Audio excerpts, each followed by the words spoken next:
دوسری بات یہ ہے کہ صحابہ کرام رضوان اللہ علیہ مجمعین کی زندگی میں کوئی بھی ایک مثال نہیں ملتی ہے کہ انہوں نے قرآن شریف پڑھ کر کبھی کسی کو بخشا ہو.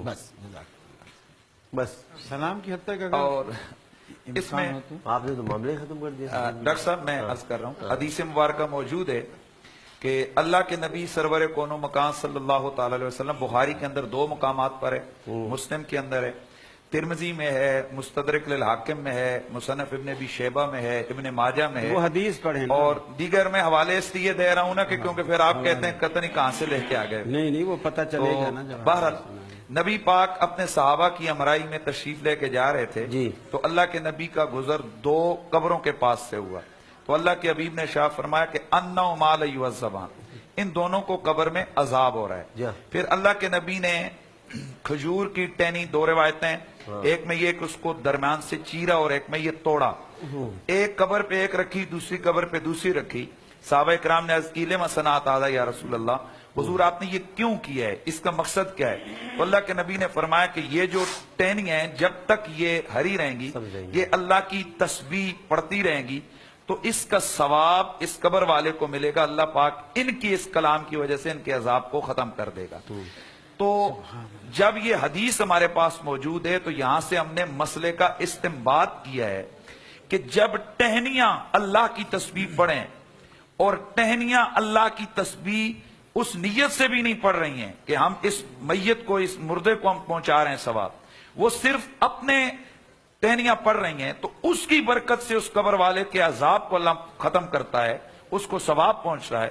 تو اگر ایک مسلمان جو اشرف المخلوقات ہے، جب وہ اللہ کا قرآن کہ جو کلام میں سب سے بڑا کلام ہے، اللہ کا ذکر ہے، جب اس کو پڑھے گا تو اس کا ثواب جب ایصال کرے گا تو اس کا کیا مقام ہوگا. اور یہاں بنیاد ایصال ثواب ہے، اور اصول طور پر ہر وہ چیز کہ جس کو یعنی ثواب کمایا جا سکتا ہے، آپ اس کا ثواب ایصال کر سکتے ہیں، چاہے کوئی زندہ ہو چاہے کوئی فوت شدہ ہو. یہ جو روایت پڑھی گئی ہے ڈاکٹر صاحب، اس کا کافی حصہ درست ہے اور کچھ حصہ اضافی ہے جو حدیث میں نہیں. یہاں تک تو درست ہے کہ آپ نے فرمایا ان 2 قبر والوں کو عذاب ہو رہا ہے، اور یہ بھی فرمایا، یعنی اللہ کے رسول کو یہ بھی بتلایا گیا اور آپ نے یہ بھی فرمایا کہ کن 2 وجوہ کی بنیاد پر ان کو عذاب ہو رہا ہے. وہ بھی فرمایا کہ ایک غیبت بہت کرتا تھا، ایک پیشاب کے چھینٹوں سے نہیں بچتا تھا. پھر حدیث میں یہ صراحت ہے کہ اللہ کے رسول صلی اللہ علیہ وسلم نے خود وہاں کھڑے ہو کر ان کے لیے دعا کی، اور دعا کر کے آپ نے وہ چھڑی چیر کر ان دونوں قبروں پہ آدھی ادھر ڈالی. پھر فرمایا مجھے اللہ کی ذات سے امید ہے کہ جب تک یہ چھڑیاں ہری رہیں گی تب تک اللہ رب العالمین ان کے عذاب میں تخفیف کرے گا. یہ الفاظ کہ چھڑیاں تسبیح پڑھیں گی اور اس وجہ سے عذاب میں تخفیف ہوگی، نہیں.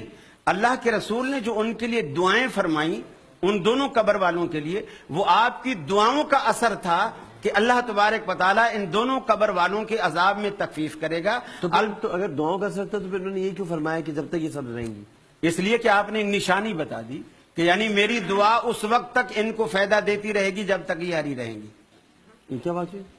آپ نے نشانی بتا دی، اس میں کیا حرج ہے؟ اللہ کے رسول نے خود، یہ بھی حدیث میں نہیں ہے؟ حدیث میں ہے کہ یہ میری دعا، اسی حدیث میں جو انہوں نے پڑھی، یہ حدیث میں کہ میری دعا اس وقت تک فائدہ دے گی جب تک سب رہیں گی. نہیں، پھر آپ نے بھی اضافہ کیا. سنیں اضافہ آپ نے بھی کیا. سنیں جب تک یہ 2 چھڑیاں ہری رہیں گی اللہ تعالیٰ ان کے عذاب میں تخفیف کرے گا. یہی کہا فرمایا نا. جی یہی فرمایا. اب اس کا مطلب اور آپ کیا نکال جو انہوں نے نکالا؟ میں آ رہا ہوں ڈاکٹر صاحب. انہوں نے یہ نکالا کہ چھڑیاں تسبیح پڑھیں گی، اور ہم کہہ رہے ہیں کہ اللہ کے رسول نے دعا کی.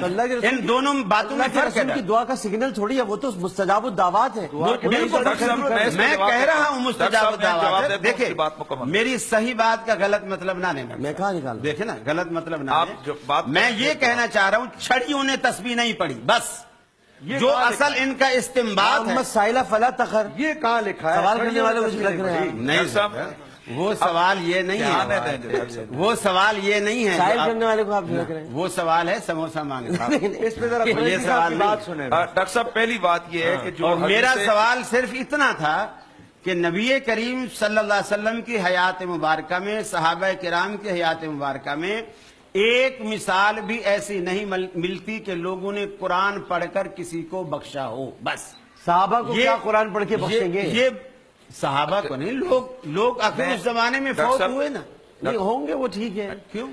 صحابہ کو کیا قرآن پڑھ کے بخشیں؟ تو ہمارے لیے نمونہ تو وہی لوگ ہیں صحابہ نا، تو وہی صحابہ ہیں۔ پہلا زمانہ جس کو اللہ کے رسول نے فرمایا سب سے بہترین زمانہ صحابہ میرا تو صحابہ زمانہ ہے۔ ہیں، وہ تو ہر وقت قرآن پڑھتے رہتے ہیں۔ اچھا تو پھر آپ دلیل کہاں سے پکڑیں گے؟ وہ بدے گئے کہیں سنتے چلے۔ پھر اگر یہ پہلی بات یہ ہے، لیکن آپ نے مجھے چھڑکا ہے، نہیں فام مسائل ایک منٹ اگر یہی فام مسائل دیکھیے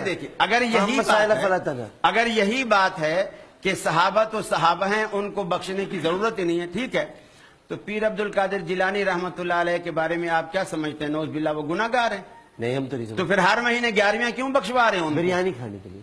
ہاں یہ ہوئی نا بات، جزاک اللہ، اب مجھے کوئی اختلاف نہیں جی ان کے وسیلے سے ملتے ہیں۔ بس اب کچھ بھی کہتے شاندار رہے، بریانی۔ میرا مسئلہ حل ہے، اب کچھ بھی کہتے رہے۔